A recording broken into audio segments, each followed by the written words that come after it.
A few seconds ago, and we were talking about, I guess my problem that I have in my house is similar to theirs, and probably all of you. I have a 30-pound beagle who somehow finds a way to hog the king-size bed every single night.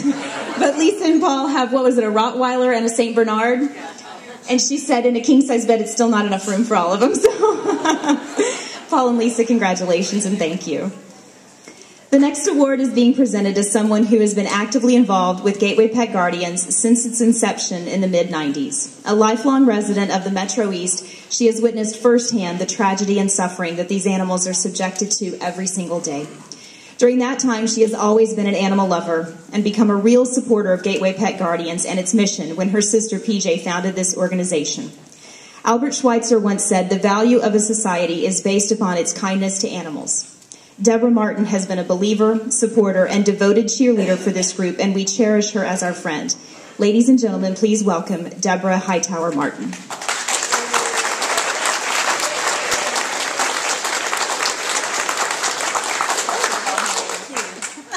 I need extra hands here. Thank you.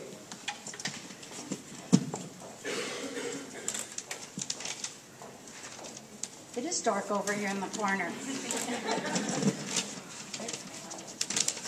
I've been practicing here, so let's see what I've got here. Well, first of all, thank you very much for this honor. My contribution, it pales compared to the hard work and risk that these people take every day when they try to rescue animals. You know, without their devotion and commitment, many of these dogs would never have a second chance at life.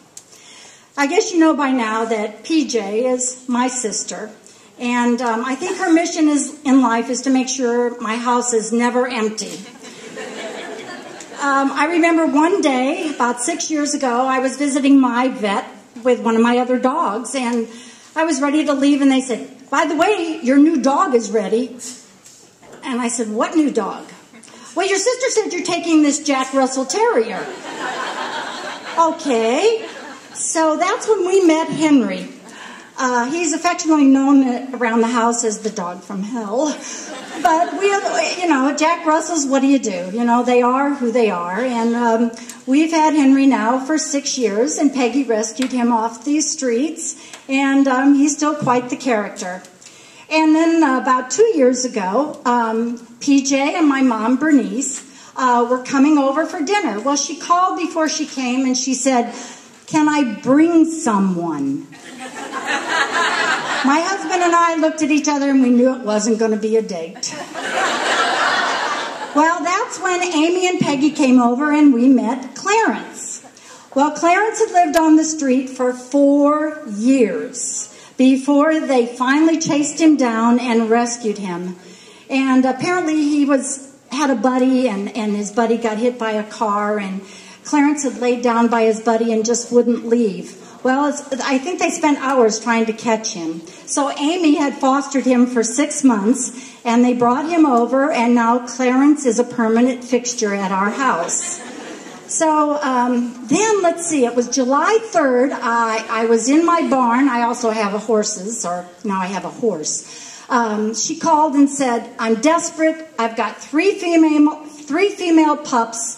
I need to find a foster. Can you take one?" I thought, well, okay, but it's only going to be for a week or two because I knew Tom, my husband, would kill me.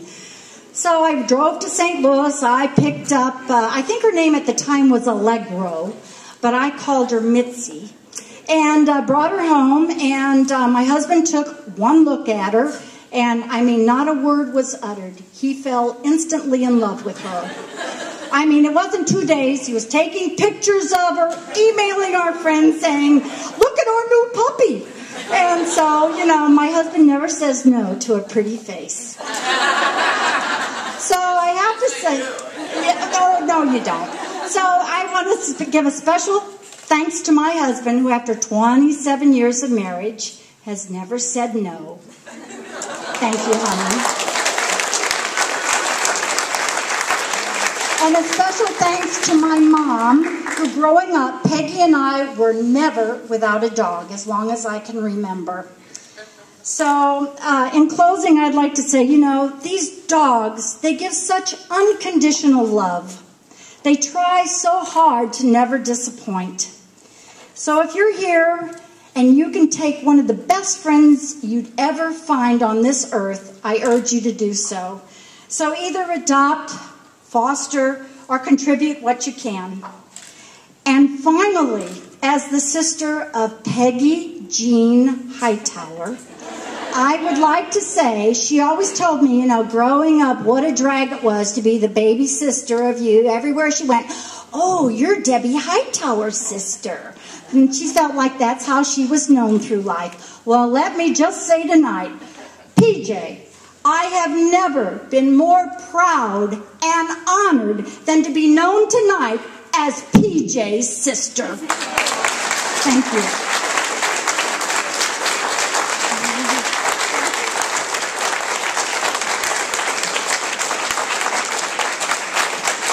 Thank you so much.